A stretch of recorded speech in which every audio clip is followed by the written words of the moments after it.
Hello guys, my name is Ludmila and I live in Slovakia. In today's video I'm going to tell you something about the savings.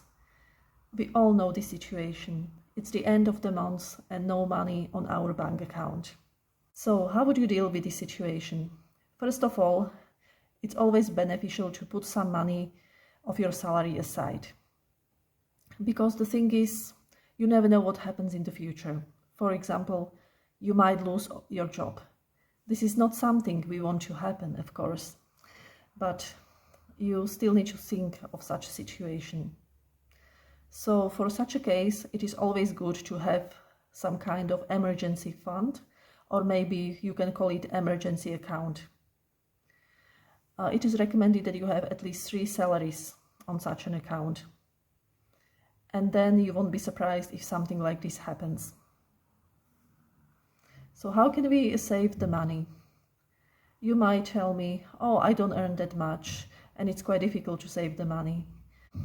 It still needs to be possible because, for example, if your earning is really low, you might find a better paid job, or maybe you might think of working in 2 positions at the same time. Some people, for example, they have a job, it doesn't bring them enough money, so they do another job. For example, I know one guy who is working as a taxi driver, but also he's working for the government. So if you feel like you are not evaluated properly in your job, then you might think about getting another job. Or maybe sometimes it's good if you improve your qualification, because then the value of your brain will be different. And maybe, some positions are like, for example, cleaner. This is kind of position which can be easily replaced, and this might be the problem sometimes. So it's always good if you know something which is not so common.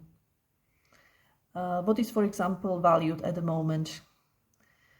If you work as an IT specialist or maybe data analyst, this is something which is very popular and which can bring you a lot of money. So what are the practical tips how to save the money? For me, it's good, for example, if I do the grocery, when I don't go to the shops when I'm hungry, because when I'm hungry, I tend to buy the stuff which I don't really need. Then another thing which is very helpful for me is that I stick with my shopping list. For example, I write down the things I need and then I don't buy anything else. Because, you always find something in the shop. Oh, okay, I don't need these flowers, but I might get them because they look so nice. But you have to stick with the rule that putting your money aside is a priority. You can save quite significant amount of money on your clothing. For example, if you go to donation shops, or we call it second-hand shops, it can be very, very good solution. It's also good for the environment because you buy the things which have already been produced. And if you buy, new stuff, it's like not good, very good for environment. If you want to save more money, it's good to set up your budget for the week. And then, for example, this is 200 euros I want to spend for the food, and you won't go above. So I think it's quite manageable for most of us. And also we need to think that we won't be forever young. If we become older and we are, let's say, in pension age, then we get some money from the state, but the problem is that the state pension is quite low in many countries.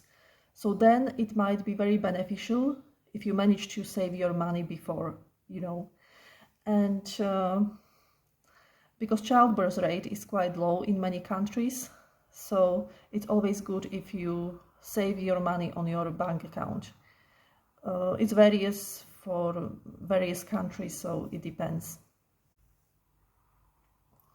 People usually get retired when they are in their 60s or maybe 70s. It depends on the country.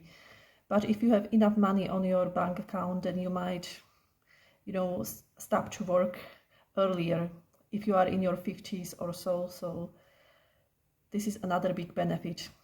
Please let me know in the comments how you liked my tips, and maybe you have some additional tips. I'll be happy to read them. Thank you and bye bye.